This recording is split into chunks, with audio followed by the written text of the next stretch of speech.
Tuesday, August the 15th at 7 p.m.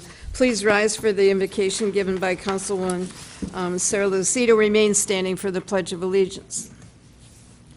Dear God, with the many tragic events that happen around the world, in our own country and in our state, let us never get numb to these occurrences. Help us to keep trying to find solutions for all of these ills, and let it begin in our own city of Eastpointe. Please encourage open dialogue, civil discourse, and a gentler tone in our daily lives, and assist us in spreading this attitude throughout our community and beyond. We are grateful for the many blessings you provide for us. Sometimes we should be reminded that we are lucky to live in a democracy where freedom truly does ring. It is in your name we pray. Amen. I pledge allegiance to the flag of the United States of America and to the republic for which it stands, one nation, under God, indivisible, with liberty and justice for all. Please call the roll. Councilmember DeMonico? Here. Councilmember Lucido? Here. Councilmember Kleinfeld? Here. Mayor Pixley? Here. With that, we'll move to the first hearing of the public. Does anyone wish to be heard? County Commissioner. Thank you. Ms. Kleinfeld, thank you for coming. Thank you. We have pictures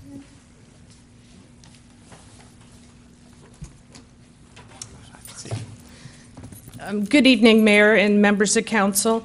I'm passing along pictures to you of some of the flower beds in the city of Eastpointe. These ones particularly are in the DDA area. And I'll wait till they get down to Councilman DeMonico.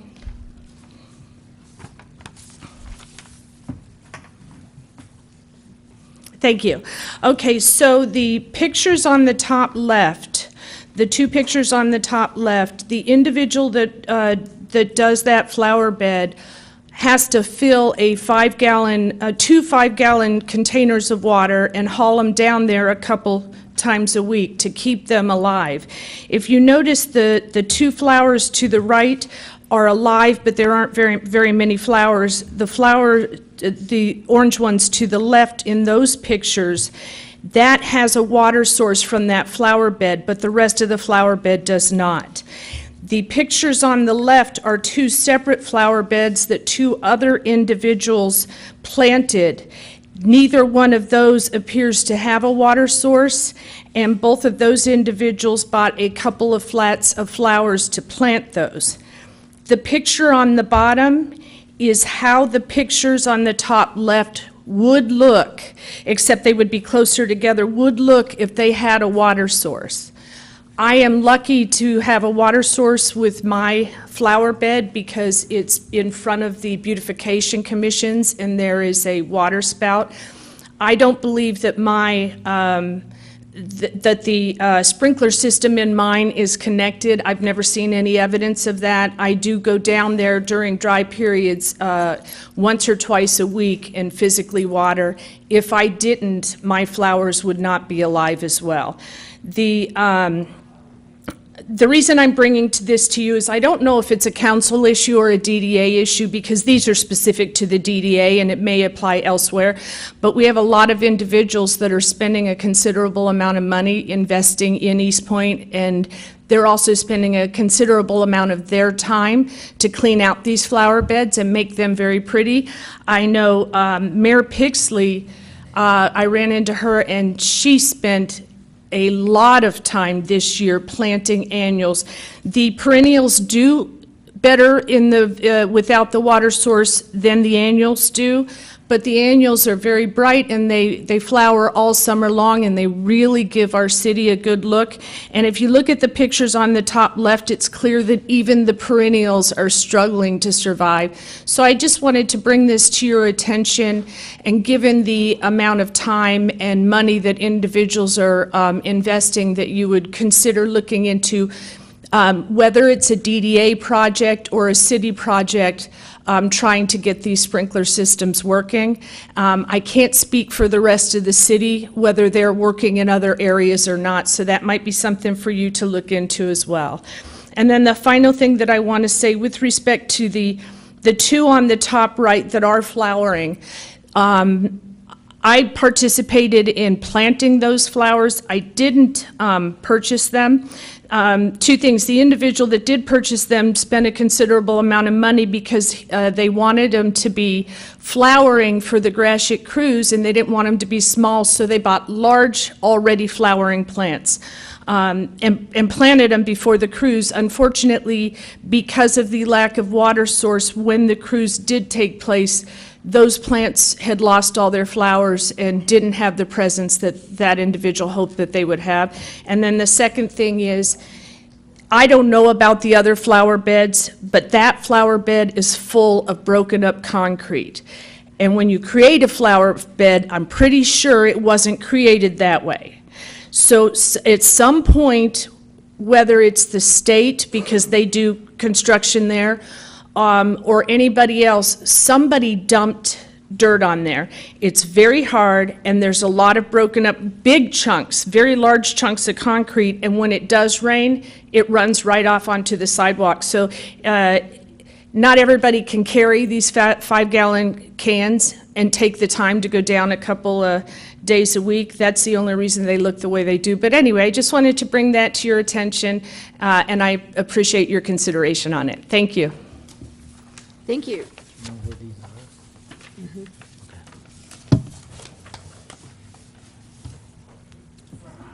Does anyone else wish to be heard? In the back, Mr. Creech?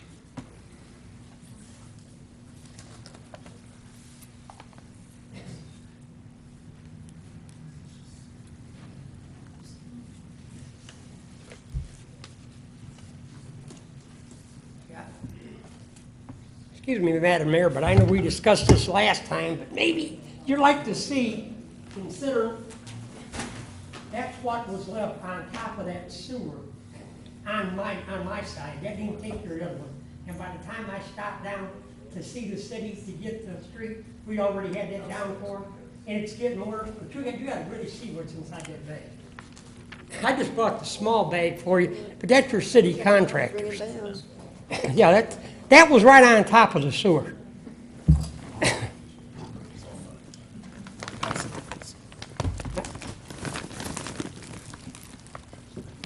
This was on Latham? That's on Latham. Where the tree was cut down, that was on our block, not counting. Yeah. Remember when I told you I brought that little bag in? Well, I swept that up the same, I said the next morning because I figured the city wasn't going to get a chance to get the street sweeper down. And needless to say, Madam Mayor, I'm here on request of the citizens again because I've been asked by many residents and the rest of the stuff. They said, you know why they don't come to city council meetings? Because you said that you made a big statement last week. You don't have to answer the questions. And either you don't, or you're not going to answer the questions, or maybe you just don't know the answers. But out of the FOIAs, these are the FOIAs I sent in here last week, and the FOIA I got. Documents requested on your recent FOIA, it says, please be advised that on the 19th of 2017 you submitted a FOIA. Where is the remainder of the $425,000 under the 16-17 budgets for parks and trails? And I did get an answer. It says, the answer to your question is the money is in the general fund. I looked under the 2018 budget. Guess what it's got in the general fund? Nothing. I can't understand that. It's got under, right here, it's got funding sources, general fund, nothing. How can money be in the general fund if there's nothing in there under the budget? It's got it under water and sewer, it's got $1,981,000. And it's got library fund, it's got motor fund, motor pool, it's got grants, but it doesn't have a thing under general funds, but the answer is, it's there. Next for you. Please be advised on the 19th day of 17 submitted, where's your, let me back up here and make sure I get the right one. It says full breakdown of monies allocated and spent by the DPW 16 and 17, amount of balance to date in the water and sewage fund. Answer. Documents requested on recent FOIA requests do not exist. Do not exist. Right here, I'm looking under the budget, and according to the budget, it says fund balance of water fund, I think, according to the budget, is $42,160,472, or it's $2,939,655. This budget doesn't read the way it's supposed to read, people. What is the true reading of the water fund? I'm going by your 2018 budget. And here it is, the total estimated revenues for this year is $16,869. Allocation is going to be spent $13,929,000, and it's got $2,939,655 left over. But that's getting into the water bill. I mean, I'm just going, this is on your 2018 budget. Right here, summary budget changes of the water bill.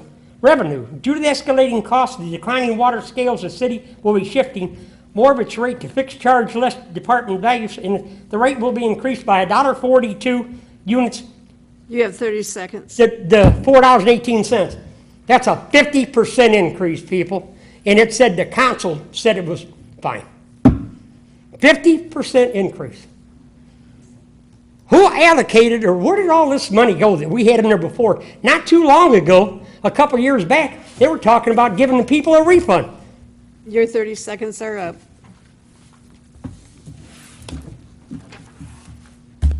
Thank you. Anyone else wish to be heard?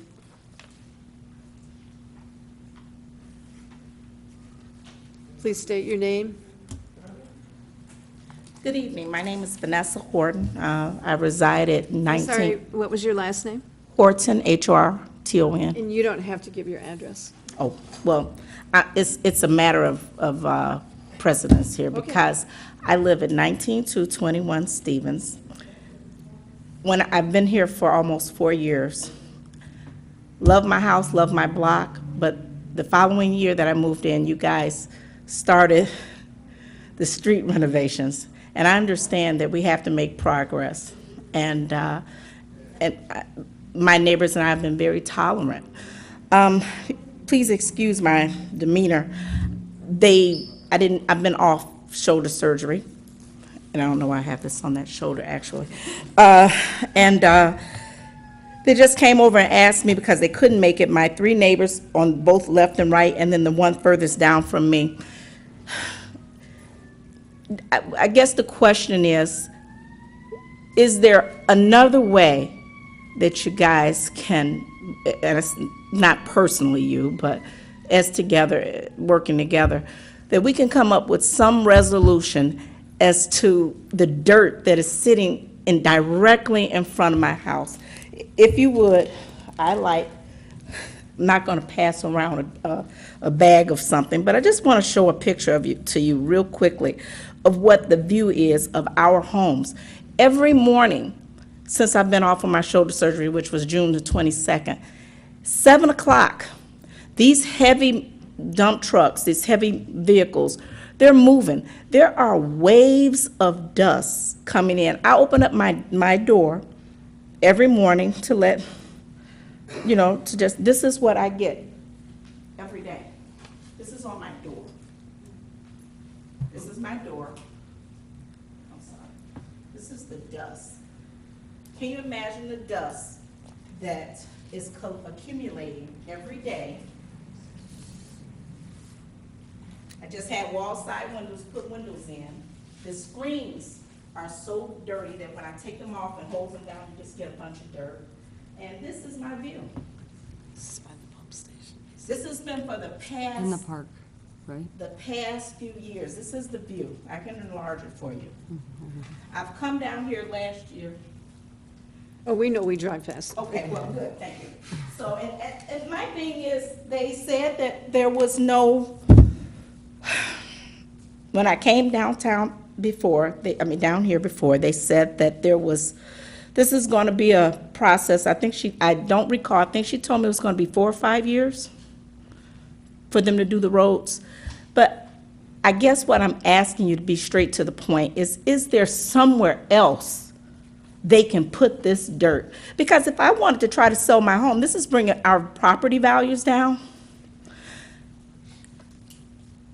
if there is, like I said, it brings upon extra unwanted people, like, for example, at sometimes 1 o'clock in the morning, we have people out there, I'm sure they're young kids, they're doing donuts in the dirt, making the dust, whatever you want to call them, bunnies or whatever, dust things, tornadoes or whatever.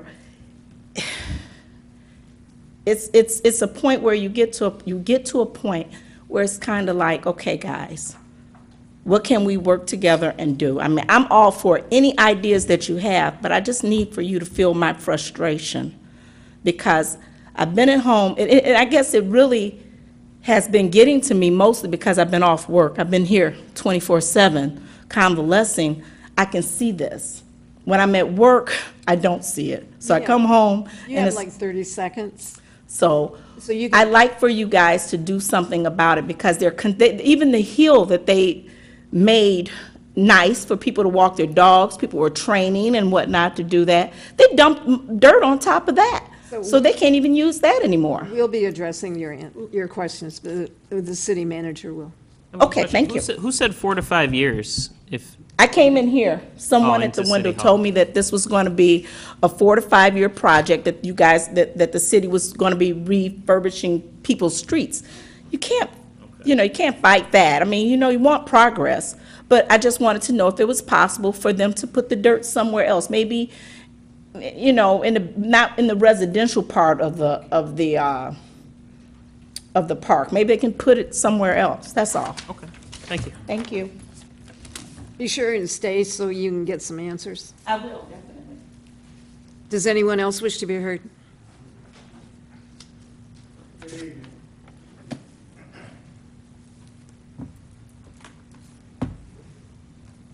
My name's Louis Ross. And I'm here about the water bill. Can you state your name again? Okay, so sorry. Louis Lawson. I'm here about the increase in the water bill. I'm seeking some answers about that, and will it continue to go up? Because the way it is now, it's hard to water your grass with the increase in the water. So is there anything that can be done about that, or tell me why it's increasing? We will be addressing that. The finance director will be talking about that tonight. Does anyone else wish to be heard? Anyone else wish to be heard? All right, seeing none, the first hearing of the public is closed. Move on to approval of the minutes from the 2 meetings on August the 1st, the first being the special meeting. Do we have a motion, please? Madam Mayor, I'll motion to approve the meeting minutes of the special meeting on August 1st, 2017. Support? Move with support. Any questions or comments? Please call the roll. Councilmember DeMonico? Yes. Councilmember Lucido? Yes. Councilmember Kleinfeld? Yes. Mayor Pixley? Yes. The second one is for the regular meeting on the same day on August the 1st. I'll motion again to approve the meeting minutes of the regular meeting for August 1st, 2017. Do we have support? Support? Any corrections? Please call the roll. Councilmember DeMonico? Yes. Councilmember Lucido? Yes. Councilmember Kleinfeld? Yes. Mayor Pixley? Yes. We have no scheduled hearings, no unfinished business tonight, so we'll start with reports from administration, and we'll go right to our Assistant City Manager, Mr. Altimus. Yes, let me get to our Stevens problem that we have. We've started to level all that dirt out, at least they were supposed to today. I was told that started, and that'll be the end of adding, hopefully, to that hill. I don't think we need to go any higher.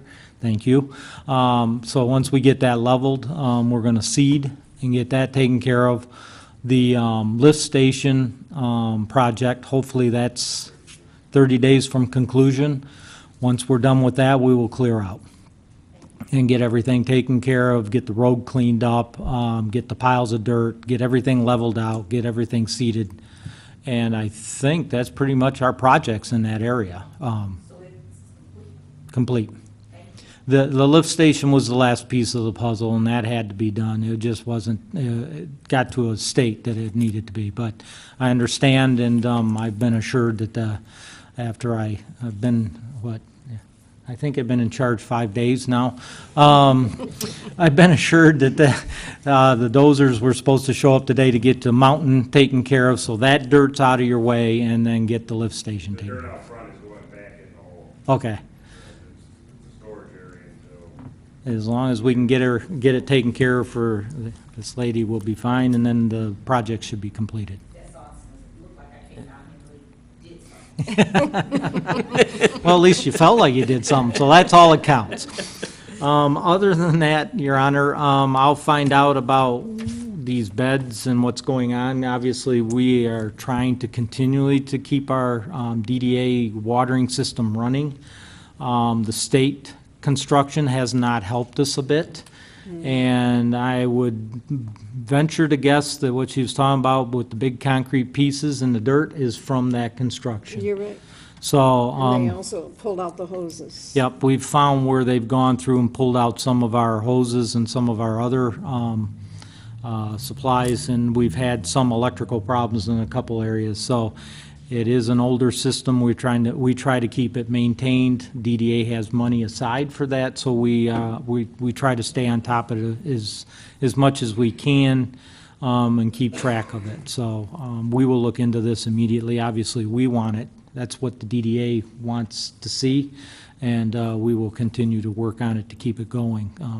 And we appreciate, the effort people are putting into these things. We don't take that lightly. Especially some people are not green-thumbed, as I hear. But we obviously don't want people to put their money into this and then allow it to look like this. That's not our intent at all. Back to the sled hill real quick. So just to confirm, next year we're not going to be reconfiguring the hill again or anything? Just The risk manager says no higher. We're just trying to make it a little steeper slope to keep people on the front side instead of the back side. And we'll confirm that before winter hits or anything. We'll put seed down and Yes. We'll be be done. good this time. Yep. And if you want to try it out again this year. Sure, I did when we first started. So unless you have some questions, that's all I have for tonight, Your Honor. I think most of Mr. Creech's questions are answered by the finance director. Aye. So we'll just go And on. the water bill issue, too. Right. Real quick, sorry, Madam Mayor. Two quick questions. One I've just noticed, we just need to change the email on our agenda to your email. Oh, It's an email address to contact. oh, yes. The contact us has been switched over to, so Okay. it comes to me. Okay. But we'll change it on here, too. And then what about an update on the July 1st PRV issue? I talked to Mr. Pangori last week. Right now, they're working on finalizing the issue on the generator to look at that. They've been trying to still kind of understand what caused the dilemma in this last one. What they've anticipated what happened is the power going up and down caused more of the problem. But he hopes to, in the next 2 weeks, to have you report on the generator situation, how that will work and if, what the cost might be to tie one in. So we won't have the same situation again where it just seems like somebody has a bullseye on some of those electrical poles down in that area. And if we can get a possible generator in that area, then that would take care of our, our situation in that. But I did talk to him. He's hopefully have something to you by the next council meeting. Okay, thank you. Anything else? Mr. Blum, you are on. Okay. Topic of the night, water bills. I actually expected a lot more people here tonight based on the responses at the counter and on Facebook posts that I've seen. But what I put together is a bit of a history on the water rates and the expenses related to running that system. You'll see one of the things that we always look at is what we estimate the water loss will be for a particular year, and that will drive some of the rate issues. You also have to keep in mind that we start the budget process in January, where we would have the previous fiscal year, but only a portion of the current fiscal year. And about the time we get into budget discussions, we still don't have a complete picture of that year. So we're always kind of looking backwards a good 6 to 9 months when we're working on this type of activity. You'll see in the past, we've had water loss ratios anywhere from a rate setting standpoint, we've had as low as 10%, to this year we're using 17.5. What we've found is we've done okay at estimating what that loss will be, but you just never know when there's going to be a big water main. Fiscal year 16 being the prime example. We had done a lot of projects, put in a lot of new water main in areas where we had significant water main breaks, assumed that was going to assist us in not losing water.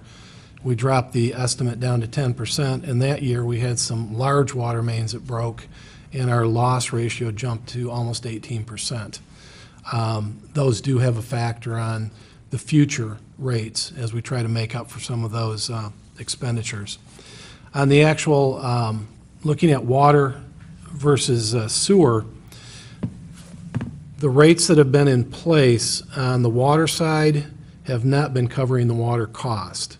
And again, because of that 6 to 9 month look back, we don't have that crystal ball looking forward. We're always looking backwards on these things.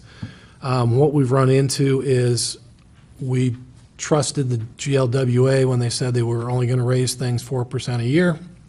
They have never come anywhere close to a 4% increase. They've also moved to a methodology where more of our costs are a fixed cost and are not driven by usage. And those have been going up. This year being an example, the fixed cost actually went up over 8%, and that is about 2/3 of our water cost, where the usage piece, the smaller portion of it, went up about 3.8. So they've been, and this is in a year where the system-wide, it was a 0 increase. So I'm still curious to know who got the reduction, because it wasn't us. And again, as we're working through the budget, all we can do is put out a projection of what we think the costs are going to be and set the rates based on that. You'll see water purchases are less than the cost of water operations, which is the opposite of the sewer side.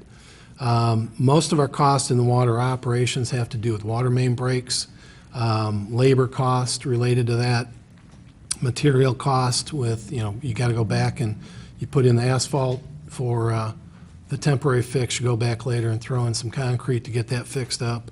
All of the non-purchases from GLWA go into that number. And you'll see that we should have started these rate increases about 3 years ago. Unfortunately, this year is a catch-up year, and it's all at once. And I get it, it's big, and it's a shock to the pocketbook. But we don't really have a choice in the matter at this point. We have to get the rates up to cover the cost.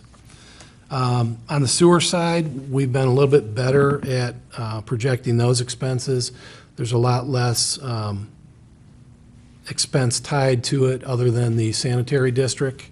But again, the sanitary districts had the same impact, where we're setting our rates in June, and the sanitary district usually doesn't know their rates till July, because GLWA doesn't get their rates out on a timely basis. So we're always, it goes GLWA to Wayne County, to sanitary district, to us, and we always get those rates after the rates have been set. And you'll see the last 3 years on the sewer side, we have actually not collected enough money to cover our cost.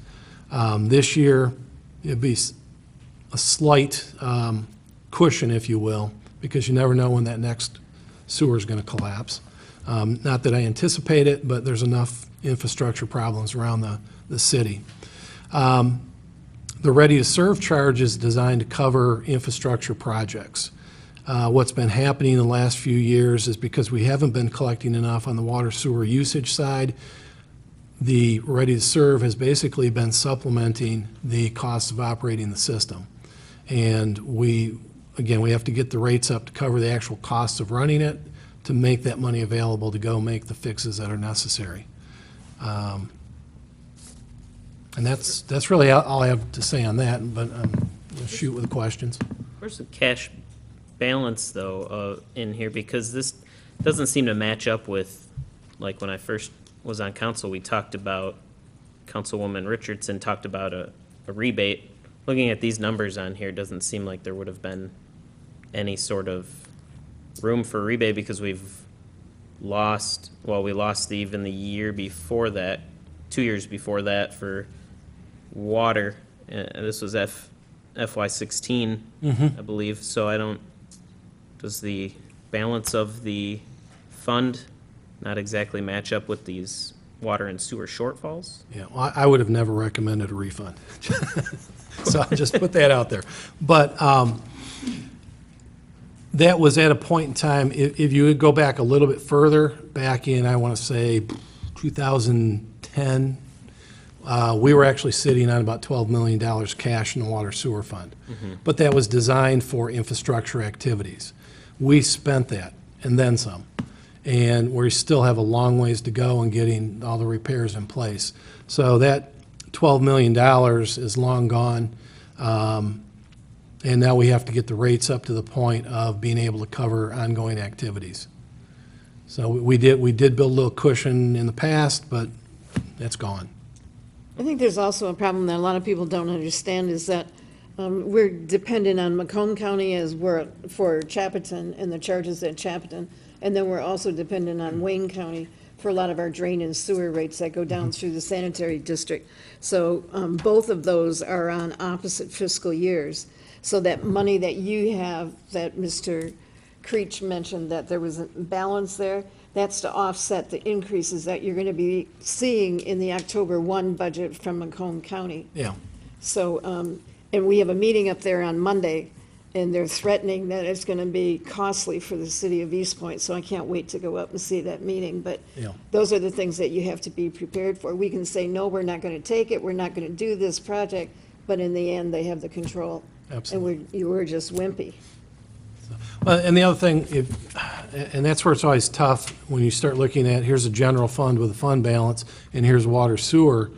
The water sewer's considered a business fund, and yes, it has a retained earnings. I want to say last year ended up about $43 million, but most of that is the undepreciated sewers and water mains. That's money that's already in the ground. It's not money that's in the bank. So those are like your assets. Yeah, it's not like we can sell that to somebody and, put money And back that's in our always been really coffers. hard for people to understand, that you Right. have that money sitting there, but it's not actual, it's an asset, it's the pipe, it's the value of the pipe. Yep, It's not the funds that you can spend any way you want. correct. All right, any other questions? I had one other one. How come we have a couple things in the bills, like one's from February 2014 and 2015 right at the beginning? I think the city of Troy billed us something like Oh, yeah, well, bulk salt delivered February 24th, they were a little 2014. slow in billing us. That was back 2 winters ago when we had the really bad winter and we had to run out of salt, and we borrowed some from Troy. Well, not borrowed it. Of course, they're billing us. Why they took them this long to bill us, I don't know. We're sure we still owed them. Oh, yeah. Oh, yeah. That was my first question. I thought we'd actually bought salt and delivered it back to them, which we did with Roseville. But Troy was actually going to bill us, and somebody probably found it on a desk that looks like mine. So, That was a bad year. yeah. I hope there's nothing sitting on your desk that's supposed to go out, though. I think I spent more time on the phone calling around to our purchasing partners to see if they had any salt we could get, because we had none. That was that horrible week. Horrible time. That was not a good year No, That was pre-salt barn. with our floods and then the salt. that's kind of why the salt barn got redesigned and grew a little bigger. On a roof. All right, if there's nothing else for the finance director, let's move on to Mr. Albright. Thank you, Madam Mayor, members of council. There is a proposed dog tethering ordinance that is on the agenda for this evening. That ordinance amendment comes at the urging of several residents that appeared back at a meeting in July, and at the council's request at the last meeting, asked that that be brought on as an agenda item. When it comes up for discussion, I'd be happy to read the 12 prohibitions for the benefit of the audience as well as anybody who may be watching at home. With regard to dangerous buildings, we have a new batch of dangerous buildings coming up for hearings on August 31st of this year, beginning at 1:30 here at City Hall. And I am pleased to announce that I am registered for MML this year, so I will be attending. So I anticipate that I'll be able to get a lot of good information from those meetings. And that is all I have, Madam Mayor. I'm happy to answer any questions that the council may have. Anyone else? I just had one item for Mr. Albright, which was suggested by you, Mr. Kleinfeld, about modifying the order of the meeting. Did you have an idea in mind for where in the agenda? I figured I'd give this to him, and we just, I'd assume it's an ordinance change, right? Because the bylaws are in the ordinances. Oh, I didn't have any specific, just near the beginning approval of the agenda. I think we can interject it. I think I just had it right after roll call. Does right after roll call, right before hearing of the public. So if we modified it, we'd modify it before hearing of the public started. And that was my thought. I'm sorry, what is it you wanted to modify? Approval of the agenda, so that we had like a specific place to add something or Yeah, I think before roll call makes sense. Yeah, if we can First catch thing it we do. like we did for tonight, you know, we try to amend it, but, right. yeah. Is that the consensus? Is that where council would like that to be inserted? Yeah, we then? talked about that last. Okay. I'll insert it as, it'll be a new number 4, and I'll have that on for consideration at the next council meeting. Anything else? Thank you. All right, let's move on to new business. The first item is the bid award for the 2017 Major Street pavement markings. We have a motion. Can we get an introduction on it? Whoever. Sure. I also asked Mr. Pry if he could kind of give us an idea of the location of some of these. A lot of this constituted some work on 9 Mile where we can have continual safety complaints. If you've been down near the highway where there is no pavement markings at all to designate where the lanes are, that kind of started the conversation at that point. And I think there's also some safety issues around the schools and stuff that we wanted to. That's every school in the city, every crosswalk, 9 Mile, Kelly, Beaconsfield, Old 8 Mile Road, 9 Mile Road, the other half of Topher, Beaconsfield. And this is also, there's $106,000 in additional work in this for previous striping years that we've used. It's just a top coat paving. We're losing it in 6, 8, 12 months. This is a new process. If you look over on Kelly, it was a process they started 2 years ago where they do a 3/16 of an inch grind into the concrete or the asphalt, and it's actually below surface level. And they're finding a 3 to 5 year lifespan of it. And if you want to go with just the regular striping, it's like $106,000 cheaper. But the payback over the long run is substantial, so, because you're not But doing this it is every 2 years. also Police department, fire department, all the chartiers for the schools and the crosswalks, by state law have now changed. There's a whole new process on how they have to be marked. We've had complaints from the police department since the beginning of the year for 9 Mile. We can't keep stripes on 9 Mile. So we're hoping this process, plus there's only 2 companies out there that do it and only 1 bid on it. They're the largest company in the tri-state area that does it. So with the changes, you know, with the regulations around the school and the safety issue in 9 Mile, we figured it was time we better get a bid out. Where was this in the budget? Actually, a lot of this issue came up after the budget. So we've got money within the major streets to accommodate it. I believe that's what you told me. Yes. Yeah, So- Major has enough to cover this particular project. Between the safety issue and 9 and the change at the schools, we felt that we better do something before school started. AEW's drawing is dated June 17th. That would be before we even approved the budget. So they must have started working on it before that. Yeah, we started looking at it, it came up right after, but we'd submitted the budget already to you Back in folks. April. And we actually had budget sessions, I believe, May, Right. something like that, so. April, May. Right, but it's not even in next year's, like, it's not anywhere. And then it just doesn't make any sense to me.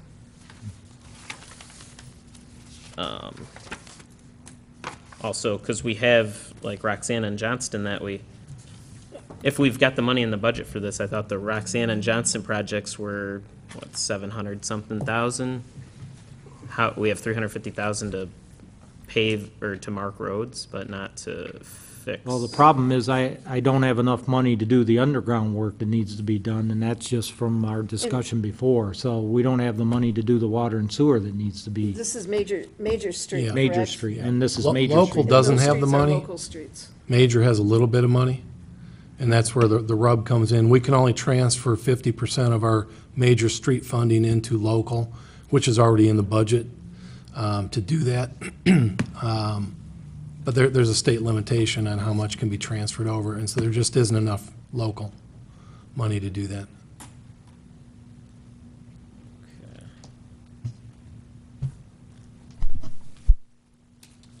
Do we have a motion?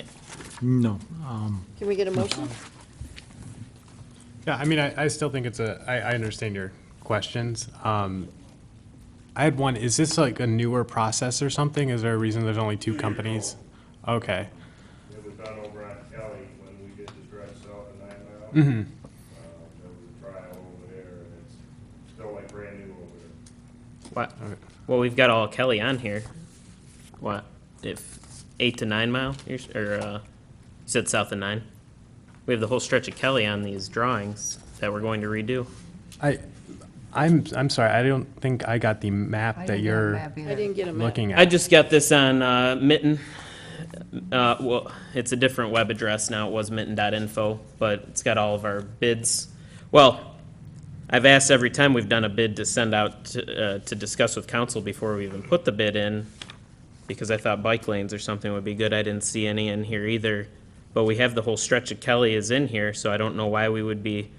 It's from 8 to 10 Mile all on here. It's a brand new street, and Stevens is brand new, and the whole length of Stevens is on here too. Unless I'm reading this wrong, but that's what it looks like to me. Go ahead. Ira. If I we, had the whole city did to get you pricing.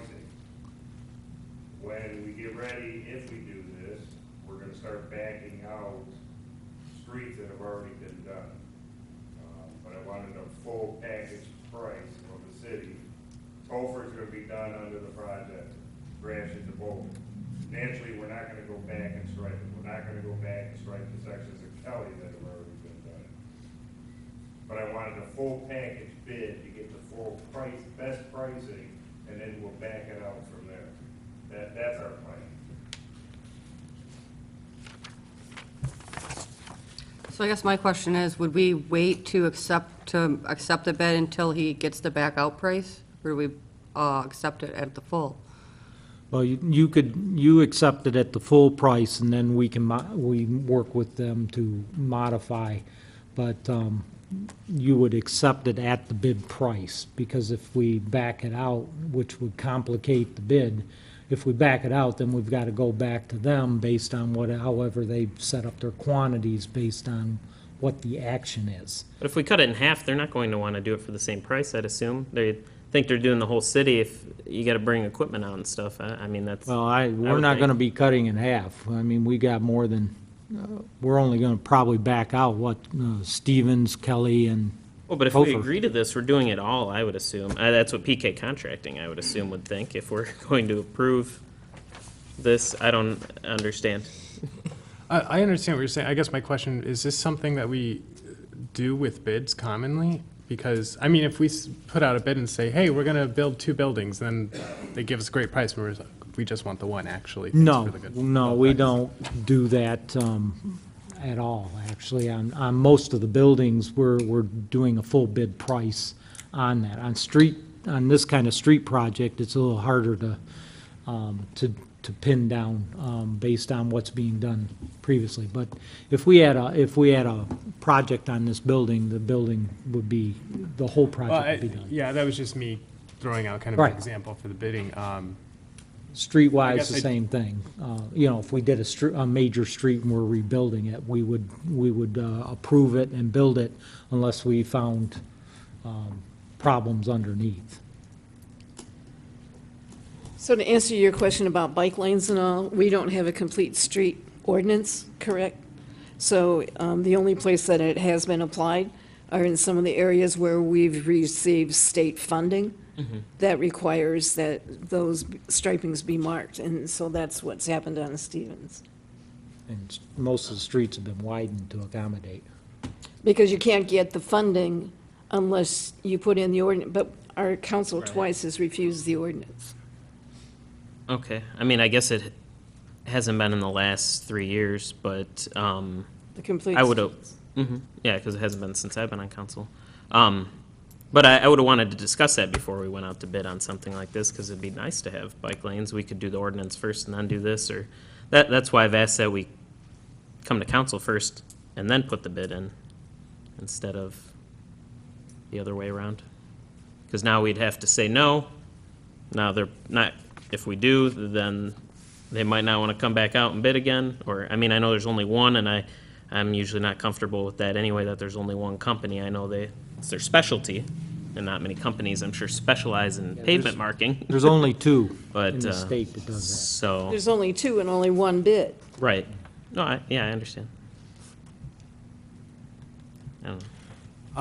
How soon was this going to begin if we approve this? It sounded like immediately. that. Yeah, I mean, we want to get it done, we want to get it started, get contracts signed, and get it started around the schools as fast as possible.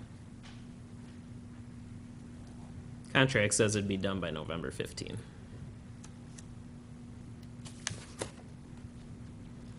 I feel like I want to take a look more at the information that I haven't seen. How long does it take, like, if you're doing an intersection or something, does it take one day to go in and score and then, stripe, or is it something that machines are going to be in that intersection for a couple of days or something? I don't know if you would know that. It's a process, grinders on the front, the painters on the back. Okay. So, They're grounding, they're painting.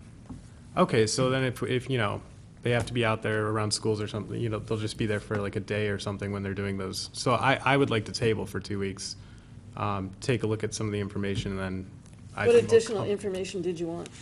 Well, I'd like to look at the maps. the mapping, and then I might want to understand a little bit more, just having a conversation with how we would go about with contracting for the whole city and then taking out those streets, because that's something I was unfamiliar with until just now. So I will make a motion to table this until our next regular meeting. Support. Please call the roll. Support was Councilman DeMonico? Okay. Councilmember Kleinfeld? Yes. Councilmember DeMonico? Yes. Mayor Pixley? No. Councilmember Lucido? Yes. So our next item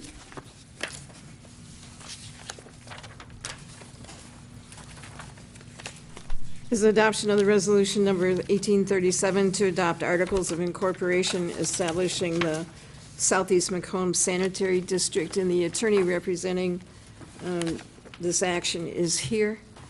Can you see Mr.? Well, good evening, Madam Mayor and members of the City Council. My name is Joe Kalani. I'm with the firm of Clark Hill. We were retained by the Southeast Macomb Sanitary District to assist with a project that's been going on for about the last year or so. I provided a letter to the mayor. I hope most of the members or all the members have received that. if there are any questions regarding that, I can go into some background for the public and yourself, or answer some of your questions. Did you all get that letter? I believe you did. Oh, with it, yes, yeah. In the way of background, Wayne County is moving towards divesting themselves of their sewage disposal systems.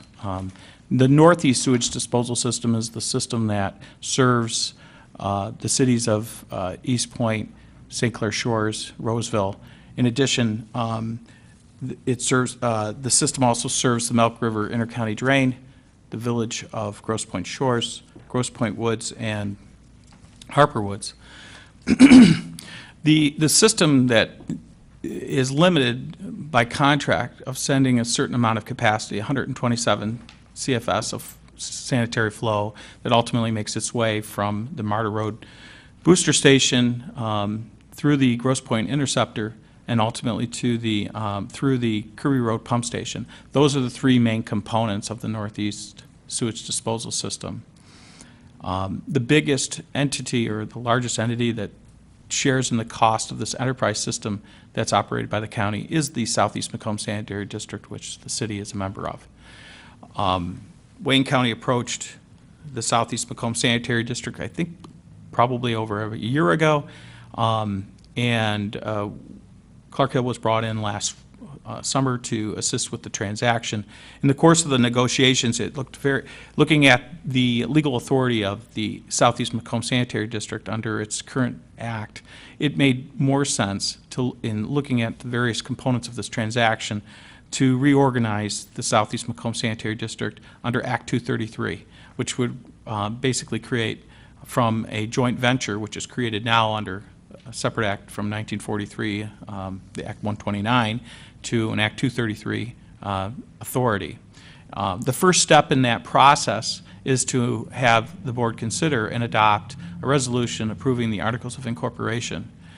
This nearly identical resolution that's before you tonight has been presented also to the cities of St. Clair Shores and Roseville, along with the Articles of Incorporation. The articles are basically form the organization, provide the detail or information, or excuse me, the powers and authorities of the Southeast Macomb Sanitary District under this act. If you have any questions regarding that, I'm here to answer those. It does provide broad authority that currently doesn't exist under Act 129. In my letter, I addressed some of those, one of them being, of course, that under the previous act, there's no eminent domain authority under the Act 129 entity that's currently in existence. But most importantly, we are now, the Southeast Macomb Sanitary District is taking on a much larger asset and exposures and liabilities, and it's going to require flexibility in the way in which it administers and improves, operates, and maintains this system. The system is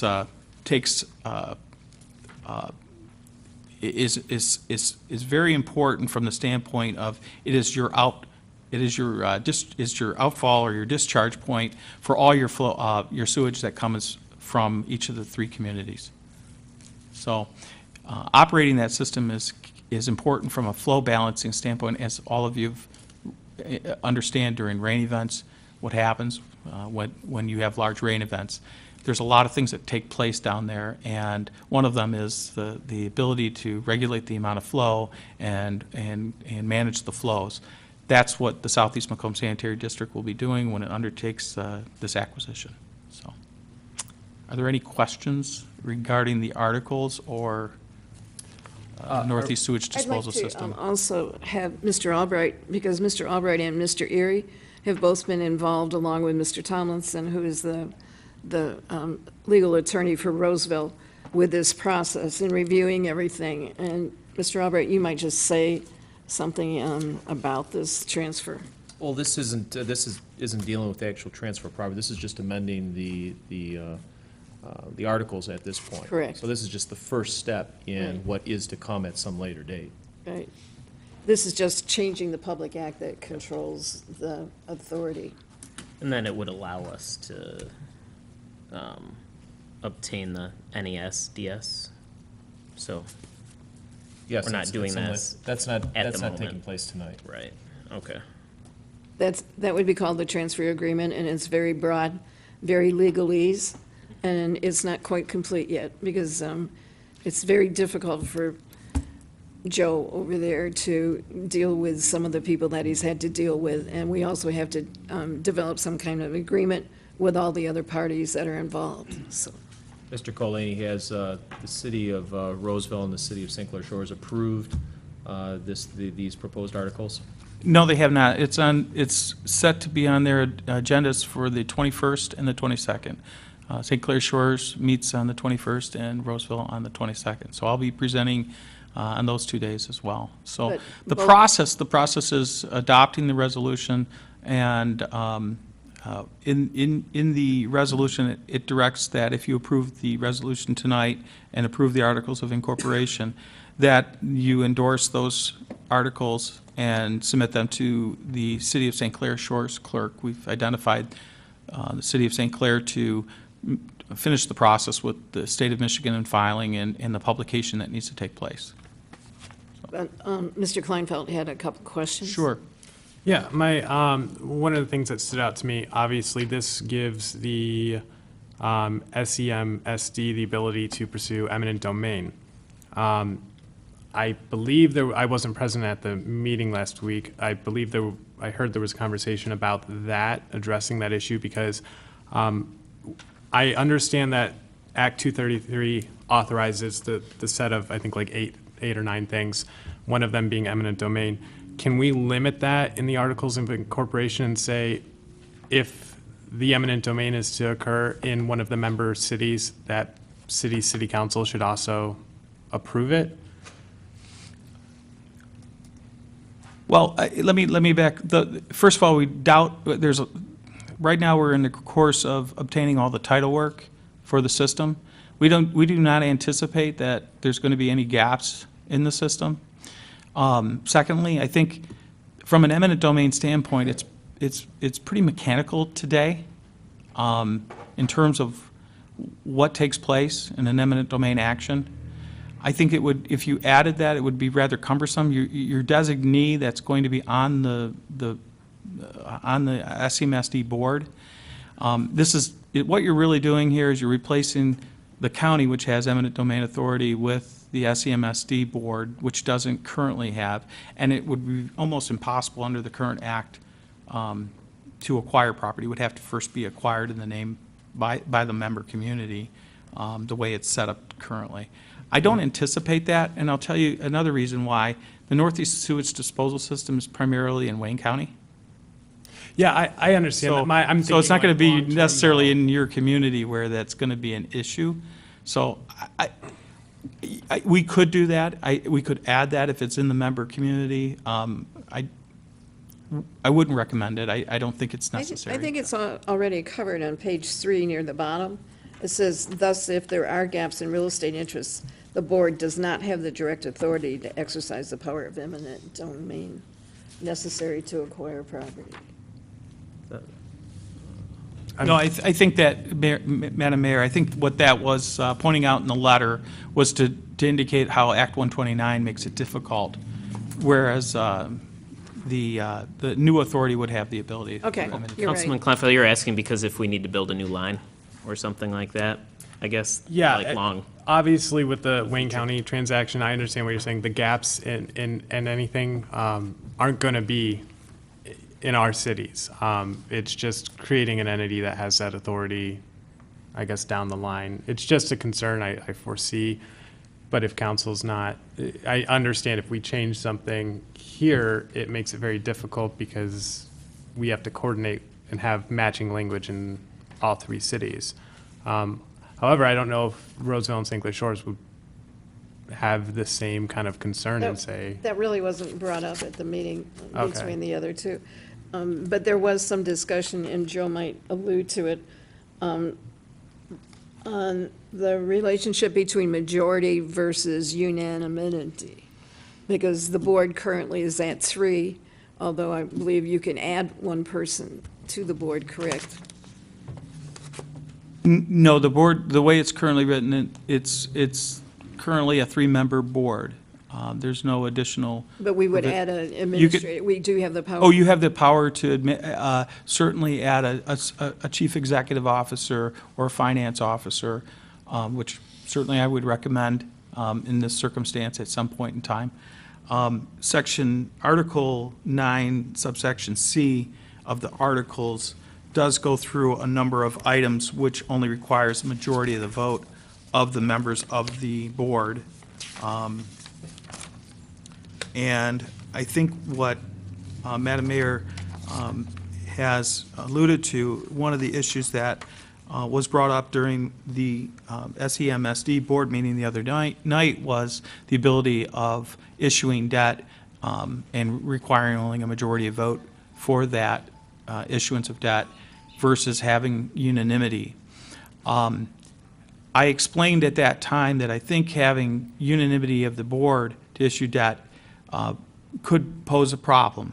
However, if the debt that's later issued, if you end up issuing, whether it be revenue bonds or general obligation bonds for an improvement, that's going to, in the case of a general obligation bond, it would require the full faith and credit of the community. So your unanimity would be held because you would receive your unanimity by going back to your board for a contract for an improvement to the system. What this refers to is issuing debt. It could be a note for perhaps equipment or for revenue bonds could be issued under this circumstance, which doesn't necessarily require the full faith and credit of the community because the revenue is secured by the amount of revenue that's derived from the system. So there's enough protections there that I do not believe that if you want to go that route, we can. This wording has changed a little bit since last week's board meeting, Oh, it has, I don't know. I think. So I think it looks good. It looks good, okay. Very good. Well, I don't know, Michael, but I think that wording is pretty clear right there. Yeah, with his explanation, I think that's, It's Article 9 and Section C. yeah, I think that's fine. Really small question. Can the chair, because there's only 3 members, I understand that a person can hold multiple treasurer and secretary or something. If someone is the vice chairperson and the secretary, can they sign off on checks? Because the language requires 2 of either chair and vice chair and then treasurer or secretary, but if you're holding both positions, can one person then? I think that's a very good question. The articles are just the first step. I think one of the first things that the board will undertake is adoption of a set of bylaws, and those bylaws would address the issues that that you would want to have addressed in that circumstance. At the end of the day, this is a municipal entity. It must be run on a nonprofit basis. The members of the board have fiduciary responsibilities to the authority, and I think in many ways those issues we can address with bylaws, which I've been tasked to prepare as well. And we certainly will provide those to each of the municipalities' legal counsels for review before they're submitted to the SEMSD board once the 233 authority is created.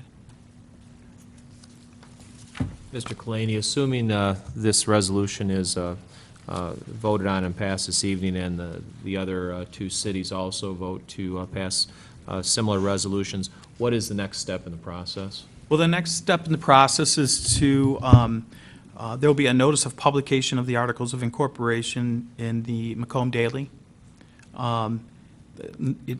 That must be, I think there needs to be at least one publication of the entire Articles of Incorporation. There will also be a filing with the Secretary of State and the County of Macomb. And then the authority, there's a 60-day, essentially a 60-day, I wouldn't call it a referendum because it doesn't use the term referendum in the statute, but the authority itself is created unless challenged within the 60 days by anyone that may be an interested party, in a court of competent jurisdiction as to the process or authority of the Act 233. So after it's filed with the Secretary of State and publication has taken place, after 60 days, it's now in existence, so. Okay, and its principal office is located in, I believe, St. Clair Shores? That is correct. It'll be in the same location where the current SEMSD is currently operating from, and in many ways, I don't believe much of the process that's currently taking place will change at this time, so. Thank you. Excuse me. Did you have any other questions? No, I think that was everything that I saw reading through it. Okay. Can we get a motion then? Madam Mayor, I'll motion to adopt resolution number 1837, which would adopt the Articles of Incorporation establishing the Southeast Macomb Sanitary District pursuant to 1955 Public Act 233 as amended. Support. We have support. Macomb was supposed to be added in there, right? I believe into what was, okay. Please call the roll. Councilmember DeMonico? Yes. Councilmember Kleinfeld? Yes. Councilmember Lucido? Yes. Mayor Pixley? Yes. Thank you.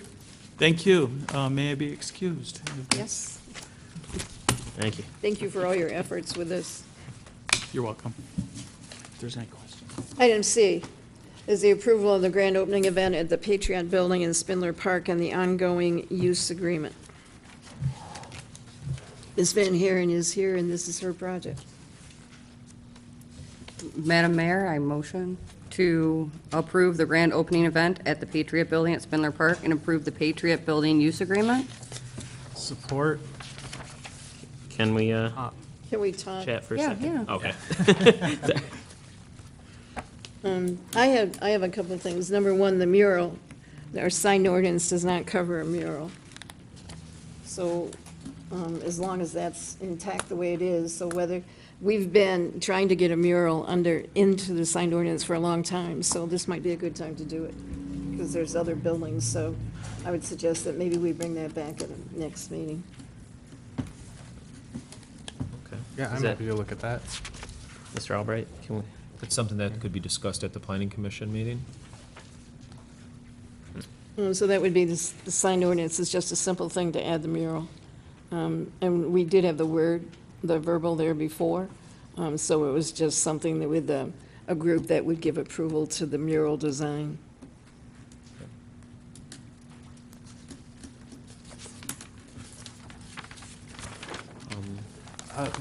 So the way that the use agreement's worded, I believe this would just give our administration, they would just review the to use the space. It wouldn't be like a situation where it comes to us. Yeah, and my hope is, of course, I wrote that, and I have no concerns with it being changed, obviously. Didn't put in any legalese or anything, but the intention is if the request meets the intention of the use agreement, then we would just administratively approve it, and if it was something different, then it would come back before council for your review, or just simply denied. Council has the responsibility for the approval of the buildings, correct? Isn't that true? In as far as leasing them or renting them out? Well, you're not, I'm not quite sure what the goal is here. I'm a little bit confused, because on the very next thing, we have somebody that applies to have an event, has to have a special event application, and she's doing something at her building. And yet, we don't have anything similar. We have our event application that we currently use for all permits. I'm not sure why we're not using that Well, for this. if you have, say, the MML wants to do a training seminar in the building, and we want to allow that to happen, you wouldn't have a special event. You could use the usage application to do that versus having a full-fledged. Yeah, and the idea with the special event applications, those would be for commercial properties that want to do something that isn't permitted or isn't, would be a special activity at their businesses, exterior to their business. And they don't just have authority by the ordinance to conduct outside activities. This would all be inside activities in the building, thus not looking at doing a special event And then application. no one ever has to pay any rent for the use of these properties. I'm not proposing that they pay any rent, no. Because, I have a permit here for use of a property on another park, and it was $75 for the use of a pavilion. So this, I thought we had Rare that was going to be approving and working with us whenever we had rental of city properties for recreation purposes. So I'm really confused about how this is all coming about and how you're going to use it. Because the art show is a recreational purpose, correct? I don't know if that's considered recreational, I suppose it would be, yeah. Well, I think if we're doing an event, we can do whatever we want. I did have some of the same concerns the mayor had, just in terms of allowing community service clubs and things like that to use the facility. It seems to me like if we're allowing certain organizations outside the city to use it, we should follow the same application process we would follow for like using the pavilion or Correct. something. Right. Just because we don't want to get in the business of improperly, I think, approving and denying. Well, and that's exactly why we're bringing it before you tonight, for you to make these decisions. But I think that, as we were talking in administration, not wanting to just turn the building over to Rare, to have them handle in part of the Parks program and keeping it more for use by the city of Eastpointe versus renting it out as another building for Rare. So if you have a beautification meeting, are you intending to allow a beautification commission to meet there? So that would be a city function. Sure, I think that would be appropriate under the terms here. If you decide to approve it under those terms, That'd be a then I think perfect use beautification for it. commission could certainly If meet you had there. a senior group and they're all Eastpointe residents, they couldn't use it. I think that, well, that's where I That's where thought I we have were some going to discuss confusion. that. I think that would be great, because I've looked at the Rare, going through Rare to do a meeting or to like have an event, and it's pretty expensive. It's pretty pricey to just rent a room. I think it'd be great if we had like a room like this just to offer to community groups. We restrict it maybe to nonprofit or something like that, so a business isn't having a meeting or something. And I thought it'd be great, because there's no real good places to have a meeting for a community group like the Lions or the Rotary Club. Or Your something 8K like that. Homeowners group. Association. And Sure, yeah. again, this is a starting point, and I'm certainly not standing here to dictate to your city council how this building should be used. They're just my ideas, and That's why it's so good to bring it forward, I think, because I think each one of us almost had the same idea, that there's a lot of purpose within the community with different groups that could utilize it. But then also, you have to have some kind of a form, and I guess this is the preliminary form. just something I put out there. And that's why I think that And some some sort of a degree- use agreement is in order so that it doesn't start getting rented out for a baby shower or, personal use. I mean, I think that Well, and so you're not double booking it, too. Well, yeah, So certainly, yeah. Somebody may come in, in the first part of November and want to use that building, well, that's mine. Or using it, elections, so. in conjunction with an activity in the park, is it intended to be used for private parties? Maybe that's what you'll decide you want to use it for, but our proposal is not including that. It would be for these limited sort of functions. And then I suppose if anything else, and you could put a clause in there, if it's anything else, then they can come to the city council and ask special approval to use it for other events or That was the activities. main thought process when we started it, was civic groups and the such, to have an opportunity to use someplace like that was. And also for training purposes Yeah. for city, for, And a nice building to be able to utilize like that, and not necessarily have to use this building all the time. I think if, from reading everyone up here, I think we all agree. I like the idea, like Cardi saying, nonprofit or some way to define the group. The way this was written, I just wasn't entirely sure it was clear enough. So maybe what we could do tonight is if you wouldn't mind, if you were willing to amend your motion just to approve the grand opening, and then maybe we can revisit like language that makes Sure. it easy. Yeah, and it's not important that use agreement be, approved or finalized immediately. I had a little bit of concern about an art show, when you're going to have items inside the building for a week.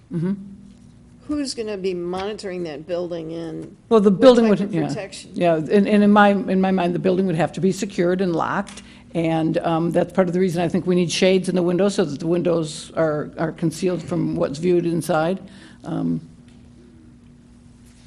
I also have, I think, some money in there for a security camera, so that, or a security system, so that we have it secure. Yeah, is Because that we the- would want, certainly want to have a secure building. That's the same alarm system we'd use for the rest of our Oh, building. yes, We'd we just would. tie we it would right in, right? Tie it all That in. was one of my questions. And you're going to be yeah. limiting, on the art show, you're going to be limiting it to Eastpointe residents? Well, that was just my idea for an initial kickoff. I mean, it doesn't have to. And I thought employees also. Yeah, I think that's a nice idea. Definitely. Employees and residents. We can start there. If it doesn't Yeah. turn out, we could open it. think a we little have I mean, I'd like to see a cultural and arts commission created that would, take these over and handle these kind of things. Or maybe the library would get involved in doing some of them, or even Rare, using the building for certain purposes of that nature also. Okay. All right, my questions are all answered. Anybody else have any more? Me, Then we'll me enter- too. A mural's great. I'm on board with that. I think Excellent. the mural would be great. Everybody is looking at art, and we don't have any because of that one lack of thing in that ordinance. Yeah. Because we even had somebody was paying for the grant and everything else, and we couldn't do the mural. Actually, I think we changed the ordinance. I know we talked about it, but I think we changed it to include murals, but I can't say that with all certainty. I know we talked about it. I know we did talk about it, sure. I would have had a mural on the side of that building as soon as possible. Not that building, another one. Okay. All right, so we have a motion. Please call the roll. Oh, Madam Mayor, I motion to amend my original motion to change it to just say, to approve the grand opening event at the Patriot Building at Spindler Park. And I still second. Okay. Please call the roll. Councilmember Lucido? Yes. Councilmember Kleinfeld? Yes. Mayor Pixley? Yes. Councilmember DeMonico? Yes. What about all the expenses that are involved? I think that was all approved. It's just, Okay. it's just You want to the, include that as part of it? that 2 That was part of the pages. opening, yeah. Okay. All right. Thank you. We'll move along and certainly keep you advised, every step of the way.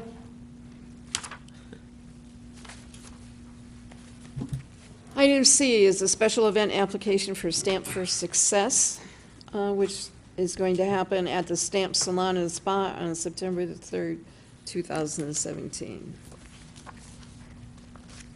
Do we have a motion?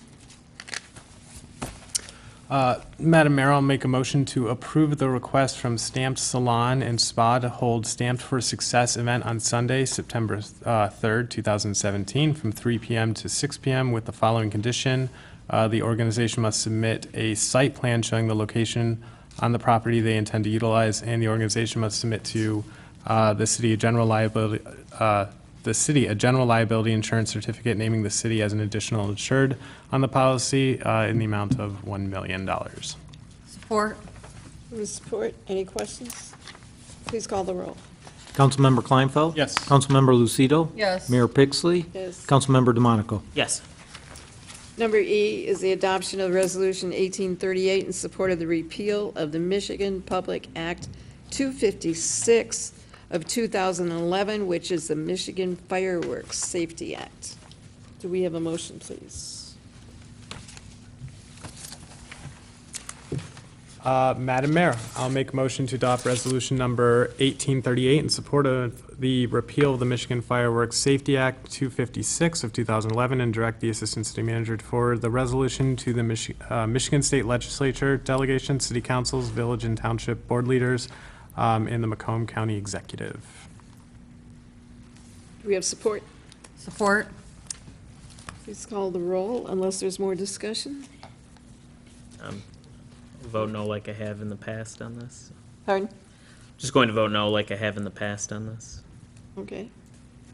Councilmember Kleinfeld? Yes. Councilmember Lucido? Yes. Mayor Pixley? Yes. Councilmember DeMonico? No. Item F is the appointment to the Beautification Commission, and that would be Craig Wodecki, and I believe you all received his application.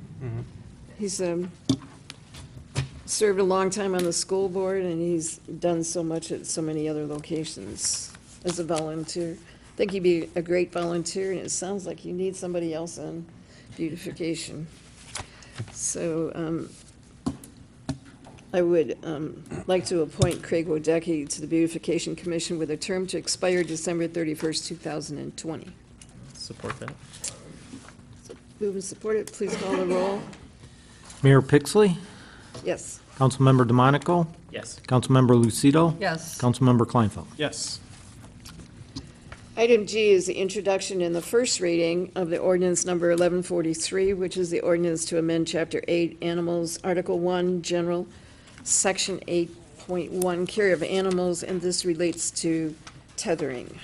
Mr. Albright, did you want to say some more about this? Thank you, Madam Mayor. Yes, with the council's permission, I'd like to read into the record what this proposed amendment would actually prohibit. There are 12 different items that specifically address different issues that have come about over the years with regard to certain animals within the city. Please. Thank you. This amendment would prohibit the following. It states, "No owner of a dog shall continuously tether a dog for more than 3 hours per day, tether a dog using a tether at any length less than 3 times the length of the dog as measured from the tip of its nose to the base of its tail, use a tether or any assembly or attachments that amount to more than 10% of the weight or that significantly inhibit the movement of the dog within the tethered area, attach a dog by a tether by means of any implement other than a buckle-type collar or harness so as to risk injury, strangulation, or entanglement of the dog on fences, trees, or other obstacles, tether a dog without access to shade when sunlight is likely to cause overheating or without access to appropriate shelter for insulation and protection against cold and dampness when the atmospheric temperature falls below 40 degrees Fahrenheit, tether a dog without securing its food and water source to prevent its being tipped over or spilled by the tether, tether a dog in an open area that does not provide the dog protection from attack from people or other animals, tether a dog in an area composed entirely of bare earth subject to becoming wet and muddy in the event of precipitation and without any dry surface for cover or protection, tether a dog under 4 months old, tether more than one dog in a single tether, tether a dog to a stationary object that would allow the dog to come within 5 feet of any property line, and finally, tether a dog without a swivel attached or equipped on both ends. And I know, Madam Mayor, over the years, we have prosecuted cases of animal abuse and neglect over in the 30th District Court for situations meeting some of these various scenarios that are specifically prohibited under the proposed amendment. Yeah, I was going to ask about that, a violation or fine, because I think Detroit's had it specifically set out like a first, second, and third offense. How does that work for ours? I think I'm just not familiar, because we have a current ordinance with just a couple of those items, essentially. We don't have a staggered or incremental misdemeanor type punishment in this Okay. case. They would be a misdemeanor. First offense conviction would be a fine of $500 and or possible period of incarceration. Okay. My only question. Any other questions? I think it sounds really Yeah, I think it good. sounds really good. It's essentially what Detroit has, but it looks good. Okay. Well- So we would need to approve. Madam Mayor, I'll make a motion to introduce and give first reading to ordinance number 1143, which amends Chapter 8, Animals, Article 1, General, Section 8.1, Care of Animals, and schedule the ordinance for second reading and consideration for the adoption of, at City Council's September 5th, 2017 regular meeting. Support. Move and support. Please call the roll. Councilmember Kleinfeld? Yes. Councilmember Lucido? Yes. Mayor Pixley? Yes. Councilmember DeMonico? Yes. Item 8 is payroll and bills. Now we got H and I. Oh, I'm sorry, I forgot. I just looked at that. So much business tonight. Sorry. All right, approve the Michigan Municipal League executive search proposal for a city manager. We have a motion to that effect with the amount, because there's various pricing, which ranges from $12,500 to $17,000. Sure, Madam Mayor, I'll motion to secure the services of the Michigan Municipal League to perform an executive search I was actually going to say, and we could discuss here, for the $18,000 proposal, there was like an extra 1,000 for a few community group discussions and such. I thought I'd offer that up. We can discuss that. But I'd go with the $18,000 proposal for a city manager and authorize the acting city manager to execute all documents related to this proposal. Any further discussion on that? Yeah, I'll support for the sake of discussion. I was actually thinking of the 17,000. I know that there's the extra 1,000. I'm not really sure that there would be a lot of, one, I'm not sure it would actually be that constructive, because what administration does is, I think, we have a detailed understanding of kind of the responsibilities we expect. I'm not sure that that's something we would get a lot of useful input on, and that there'd actually be a lot of involvement in it. But Sure. if everyone else feels otherwise, I'm not against it. I just don't know if it's worth the $1,000. Yeah, I feel like if there are anyone that's interested in voicing their opinion, they're more than welcome to contact us, and we're gonna take their opinions into consideration, but I tend to agree with Cardy. I think the $1,000 spent on getting the community involved is really critical. I think their input is really very important as to what they want to see in the way of a city manager. Do we know what that would look like? Is it just like here at City Hall one day, they would have just kind of almost like a public hearing? I They're think invited. you set it up any way you want to, but I think it would be just maybe one of those, come and meet with Kathy and the league, set up a time, a night, and then just make it available to come in and sit down and talk with them here at City Hall. I think she might have 2 or 3 different meetings and go to various places. She really, when she Yeah. goes out to talk to communities, she doesn't just do it at one location, so. And it does have plural on here. It says in conducting community roundtables, so I'd assume. Okay. I don't know. I wasn't that against it. I just, when I read it, I was like, I don't know if that's going to be very useful, but I can Yeah. support that. That's not a deal breaker for me. no, it's not a deal breaker for me either. All right, so we're going with the 18,000 then? Yes. We're going with option 1 with the $1,000 additional. Right, Got it. all right. Please call the roll. Councilmember DeMonico? Yes. Councilmember Kleinfeld? Yes. Mayor Pixley? Yes. Councilmember Lucido? Yes. Item I is Resolution 1839, related to the charitable gaming license for the Gianna House. Do we have a motion? Madam Mayor, I'll motion to adopt resolution number 1839, which recognizes Guyana House as a nonprofit organization operating in the community for the purpose of obtaining charitable gaming licenses, and recommends that the request be considered for approval. Do we have support? Support. Any discussion? Please call the roll. Councilmember DeMonico? Yes. Councilmember Kleinfeld? Yes. Mayor Pixley? Yes. Councilmember Lucido? Yes. All right, we'll move on to the second hearing of the public. Payroll and bills? Payroll and bills, yeah, let's do those.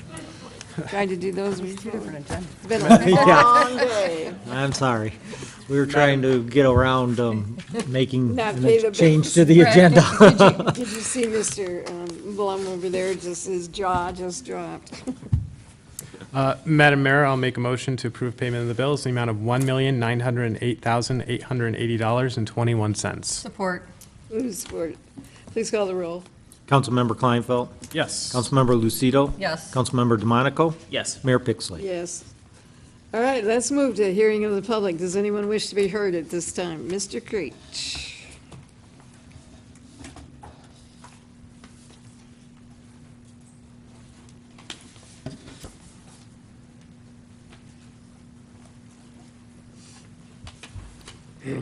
Madam Mayor, council residents, I'd like to throw in a couple of things, especially, like you said, the grand opening on the event of the Patriot Building. Please think about whatever you make your decisions on, that the bathrooms are in that building. If you lock up that building, you're locking up the bathrooms. So whatever you come up with on that, I'm all for it. And number 2, like I said before too, thank you for the breakdown of the water and the rest of this stuff. But you're talking about at one time we had $12 million in there when Mr. Brown was there. I still don't know what the fund balance is. I mean, I would, 2 or 3 things, I didn't hear the fund balance. I don't know if you can come up with it. And I said, and going back to it, said the full breakdown of monies allocated and spent by the DPW amount balance. Well, looking at this too, this is in your 2018 budget. Number 1, it says the department has no Pacific budget. What does that mean? It has no Pacific budget. It says, and all expenses are charged to the area which the work is performed. Why don't you just give somebody an open checkbook? They don't have a budget. I mean, as I said, there's a lot of things in here. Like I said, it says water and sewer fund 592. Now, I mean, to really break down special events, local streets, major streets, rubbish collection, motor pool. They all have a budget, but the DPW doesn't have a budget. And I said here, the best thing right here too is it says accounting for the audit. It says infrastructure for the public finance. It says external finance reports provide information to legislative body management citizens. I'm a citizen. Where's my information I asked for? I get a lot of information, but there again too, and I love it right here. It says monthly financial reports will be made available to all departments, summarizing financial activities and comparing actual revenues to the expenditures. And yet they said there's no information. Right here it says we're supposed to have the information. It's supposed to be available to residents. But according to the FOIA, it says don't have any information. I said before too, water and sewage, we can go there, we can go. And I say, grain information, please be advised. How much money, 16 and 17, municipal utilities. Here's 5 pages of them. Thank you, Mr. Bloom. There's a lot of information in here, but it says DPW is only $10,000 for utilities. A lot more of that in here than what was put on the budget. And I love it right here, the 4-year, itemized. That's exactly. The DPW, everybody has to start itemizing these so we know where the money's going. Right here, I love it. Here's the budget for the water and sewer. I love it. It says 59237-801-5337. Contractual water purchase, $1,659,264. Contractual water purchase.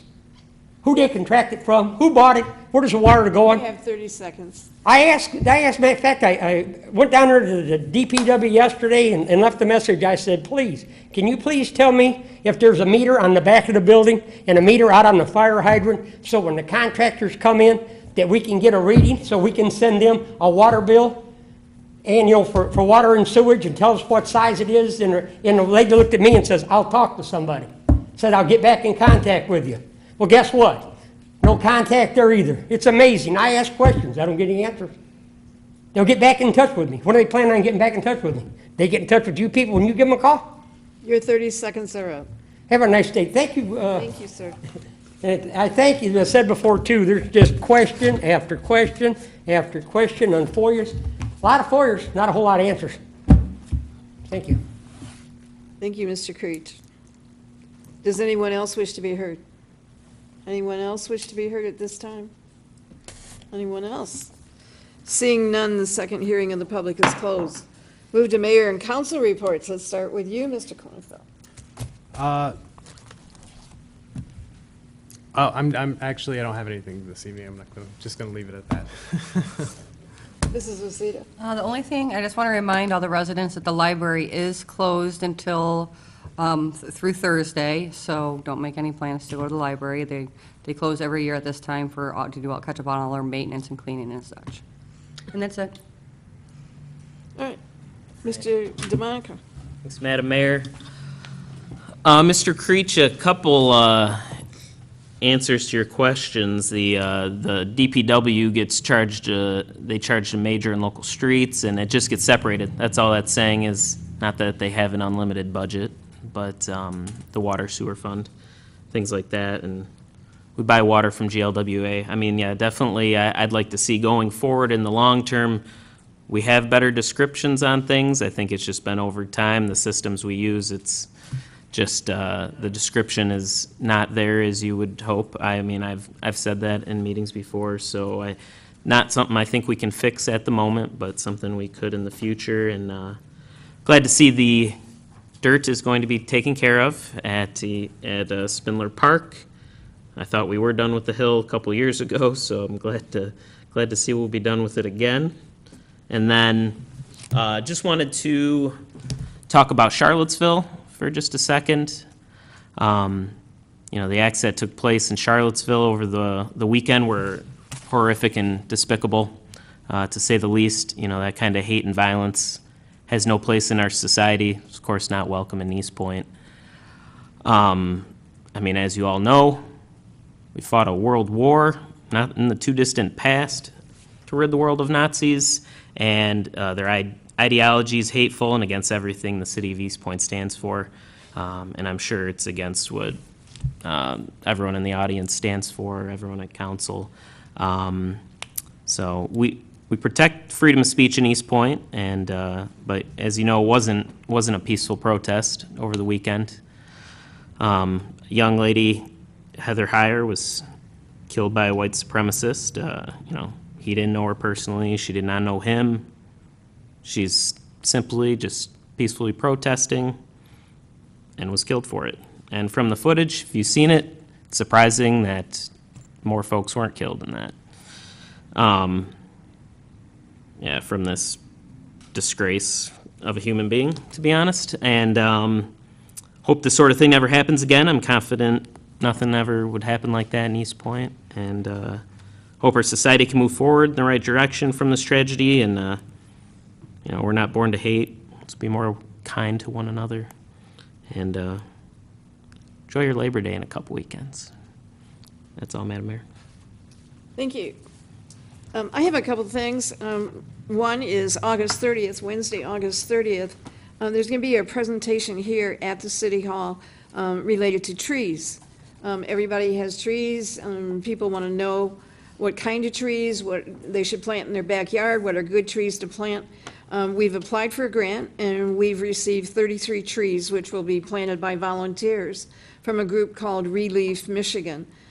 So they come and do a presentation which tells you about the value of trees, how to plant them, how to care for them, and everything. So I hope that members of the beautification will come here. It's Wednesday, August 30th from 7 to 8:30. And the public is welcome. I hope a lot of you will come, and it's free, and it's going to be a really good presentation. I was up at Rare yesterday, and I'm really excited to see a lot of things that are happening that will provide additional recreation for residents of all ages. And one of the things I was really pretty excited about, because we have not had a place in the city of Eastpointe for swimming for a long time. The only place we currently have is the high school pool, which has been closed for a couple of years, but the high school pool is now going to be open. So one of the very first classes is something called Aqua Zumba, which will be on Wednesday nights from 6 to 7 and then 2 different sessions. And you don't have to sign up for a series of these Aqua Zumba classes. All they are is drop-in fees of $8 a class. And then after that, they have a family swim. So that's going to be a really good night. And if we get more people to participate, then probably we would have more additional time that might be allotted to us. So it's exciting to see the swimming pool reopen and provide opportunities for our Eastpointe residents. So I'm very excited about that. And I guess that's all I have for now. It's been a very busy time.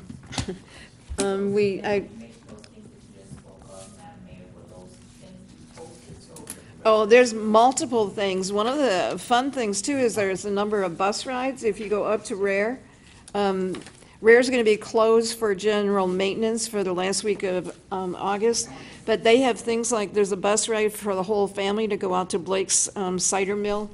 In October, there's a bus for a baseball game and things like that. So you just have to go through those folders and pick out what's appropriate for your family. But there's a lot of recreation that's being offered. So it's exciting to see all those things happening. I think the fall brochure just came out, too. Oh, in the fall brochure, also, I think there's some in the back there, but they were also mailed to everybody's house. Okay, I will entertain a motion to go into closed session. Madam Mayor, I'll make a motion to go into closed session to discuss attorney-client privileged communication regarding pending litigation with the DOJ. Support. Please call the roll. Councilmember Kleinfeld? Yes. Councilmember DeMonico? Yes. Councilmember Lucido? Yes. Mayor Pixley? Yes. Go into closed session at 8:40? 8:40.